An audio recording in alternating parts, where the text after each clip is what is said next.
سیاست میں عام طور پر رواداری اور بات چیت یہی وہ بنیاد ہوتی ہے جو آپ کے لیے راستے کھولتی ہے۔ اگر آپ ہارڈ لائنر ہو جائیں، میں نہ مانوں والی تکرار پہ آ جائیں تو پھر وہ راستے بند ہونا شروع ہو جاتے ہیں۔ رانا ثناء اللہ صاحب، اگر عمران خان ایک بڑی سیاست کھیلتے ہیں اور نواز شریف سے کال کرتے ہیں، رابطہ کرتے ہیں کہ پاکستان میں جمہوریت کی بہتری کے لیے، سیاسی ماحول کو اچھا کرنے کے لیے، پارلیمان کی بالادستی کے لیے آئیے بات چیت کرتے ہیں، تو کیا نواز شریف عمران خان سے بات چیت کے لیے تیار ہوں گے؟ دیکھیں، میاں نواز شریف صاحب کیونکہ ہمارے قائد ہیں، لیڈر ہیں، ان کے بہاف پہ اوپر میں کوئی کوئی حتمی بات تو نہیں کر سکتا، لیکن جہاں تک میں ان کو سمجھتا ہوں کہ اگر کوئی ایسی صورت ہو تو ان کا ہمیشہ جو رویہ ہے وہ بڑا رواداری کا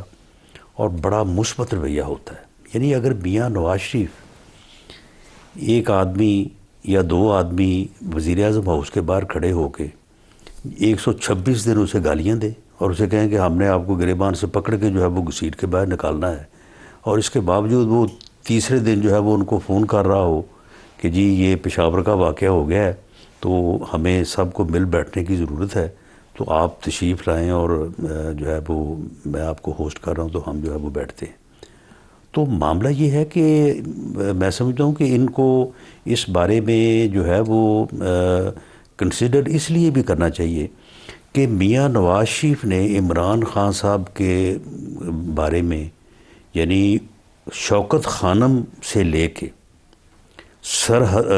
کے پی کے میں اس وقت سرحد تھا، ان کی گورنمنٹ بنانے تک میاں نواز شریف نے ہمیشہ احسان، رواداری اور بیلنس کا معاملہ کیا ہے۔ جب ان کی کے پی کے میں گورنمنٹ بن رہی تھی اس وقت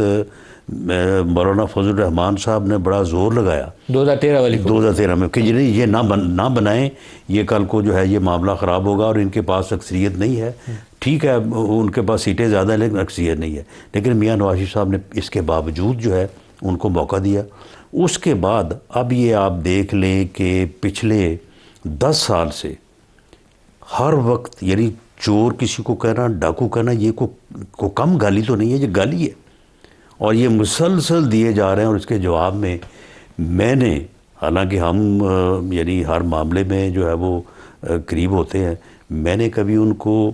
ایسی محفل میں کہ جس میں صرف پارٹی کے لوگ ان کے ساتھ بیٹھے ہوں، ان کو برا بلا کہتے میں نے نہیں سنا۔